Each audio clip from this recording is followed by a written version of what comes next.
जिस तरह आप स्ट्रक्चरल चेंज की बात कर रहे हैं कि इकोनॉमी में स्ट्रक्चरल चेंज लाने की जरूरत है, उसको इस तरह से होना चाहिए कि हमारा जो पर्यावरण है उससे ज्यादा प्रभावित ना हो।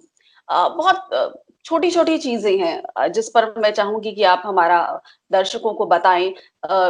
लंबे समय से हम देख रहे हैं कि जिस पानी को हम पीते हैं उसमें मल भी डाला जाता है, उसमें इंडस्ट्रियल वेस्ट भी डाला जाता है। बार बार इस पर चेताया जाता है, सतर्क किया जाता है कि ये ना करें। अब इंडस्ट्रीज बंद हैं तो वो कचरा नदियों में नहीं जा रहा है। अब कौन से आपने इंटरनेशनली ट्रेंड्स देखे हैं किस तरह से नदियों को बचाया जाता है? चाहे सोल में, साउथ कोरिया में उन्होंने पूरी एक केस स्टडी है कि कैसे उसको रिवाइव किया नदी को। और इस तरह के इंटरनेशनली बहुत सारे उदाहरण होंगे। क्या बाहर के देशों में भी नदियों के साथ ऐसा ही सलूक होता है कि आप उनमें कचरा डाल दें, उसमें अपना मल डाल दें, अपना ह्यूमन वेस्ट डाल दें, इंडस्ट्रियल वेस्ट डाल दें और फिर उसे साफ करें और फिर उसी पानी को आप पिए? देखिए, हमारे देश में एक तरह की विडंबना है कहने के लिए कि जो भारतीय समाज रहा है वो नदियों को पूजा करता है। हमारे लिए जो नदियां हैं, गंगा हो गई या यमुना हो गई, जितनी भी नदियां हैं वो भारतीय समाज में बहुत पवित्र मानी जाती हैं।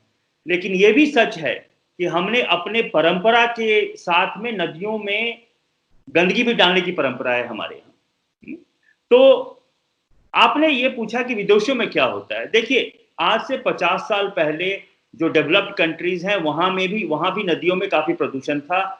स्टिंकिंग थेम्स के नाम से लंदन जाना जाता था एक जमाने में, क्योंकि थेम्स नदी नदी इतनी ज्यादा प्रदूषित थी। उसी तरह से जर्मनी में और यूरोप में राइन जो नदी है वो बहुत प्रदूषित थी।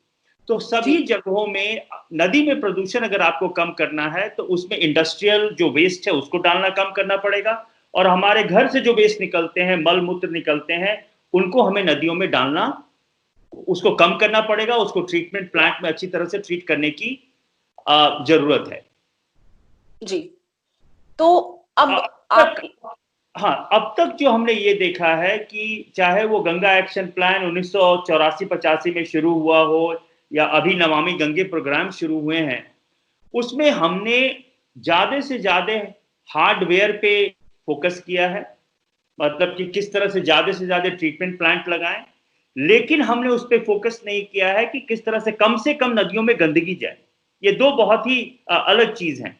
आज के समय में अगर नदियों में प्रदूषण कम दिख रहा है वो इसलिए दिख रहा है क्योंकि इंडस्ट्रियल पोल्यूशन नहीं जा रहा। इंडस्ट्री से जो कचरे हैं वो बंद हो गए हैं जाने।